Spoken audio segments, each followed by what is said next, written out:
जम्मू कश्मीर में दो जगहों पर आतंकियों ने शोपिया और अनंतनाग में खूनी वारदात को अंजाम दिया है। एक पूर्व सरपंच की हत्या कर दी तो वहीं एक कपल को भी गोली मार दी।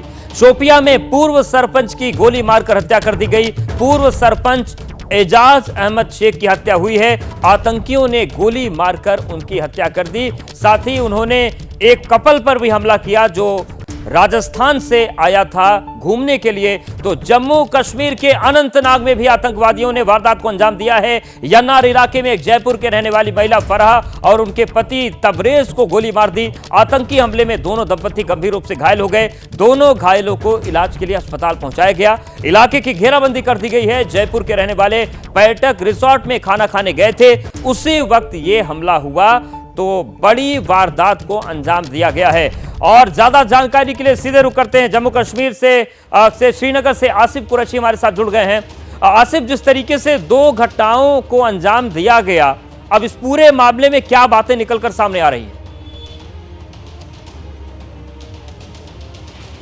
देखिए, घटना की टाइमिंग पर लेकर सबसे बड़ा जो है सवाल उठ रहा है, क्योंकि 25 मई को दक्षिण कश्मीर के अनंतनाग में चुनाव होने हैं और कल यानी 20 तारीख को उत्तरी कश्मीर के बारामूला में चुनाव होने हैं। और जिस तरीके से दो अलग अलग जगहों पे, एक जगह पे पर्यटकों को और दूसरी जगह पे एक राजनीतिक पार्टी यानी बीजेपी के पूर्व सरपंच को गोली मारी गई, कहीं ना कहीं जो मंशा है बिल्कुल साफ है। एक तरह से जो सरकार और प्रशासन यहाँ पे जो मैसेज देना चाहती है कि जम्मू कश्मीर में शांति बहाली हो गई है, 370 के बाद हालात सामान्य हो रहे हैं और राजनीतिक गतिविधियां हो रही हैं, कहीं ना कहीं उसको निशाना बनाते हुए ये वारदात को है इनको अंजाम दिया गया है। हालांकि दोनों जगहों के बीच में तकरीबन 100 किलोमीटर का फासला है। एक घटना जो पर्यटकों की है वो पहलगाम के पास यानर रिजॉर्ट में हुई थी, जहां पे दो पर्यटकों को निशाना बनाया गया। वही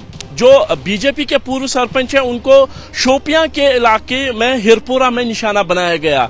यानी दो अलग अलग घटनाओं को एक साथ इसलिए जोड़ के देखा जा रहा है कि इससे जम्मू कश्मीर के हालात और खासतौर पर दक्षिण कश्मीर में जो हालात हैं उन पर असमंजस हो, उसमें थोड़ा सा लोगों में डर फैले, इस बात की आशंका जताई जा रही है। और इसी की एक राजनीतिक तस्वीर ये है कि महबूबा मुफ्ती ने इस घटना के तुरंत बाद एक ट्वीट कर दिया जिसमें उन्होंने घटना की निंदा की, भर्त्सना की, लेकिन साथ ही ये सवाल उठाया कि कहीं इन घटनाओं का हवाला देते हुए एक बार फिर से जो है अनंतनाग सीट पर चुनाव ना टाले जाए, क्योंकि इससे पहले भी ये बात आई थी कि मौसम की वजह से जो 7 मई को चुनाव अनंतनाग में होने थे उनको टाल के 25 मई कर दिया गया था। और महबूबा मुफ्ती ने अब यह आशंका जताई है कि हो सकता है कि इन घटनाओं की आड़ में एक बार फिर टाला जाए, लेकिन इस पर की कोई भी जो है खबर इलेक्शन कमीशन की बिल्कुल, यानी कि कुल मिलाकर दहशत फैलाने की साजिश और इन सब के बीच राजनीतिक प्रतिक्रियाएं भी सामने आ रही। बहुत शुक्रिया आप हमारे साथ जुड़ने के लिए।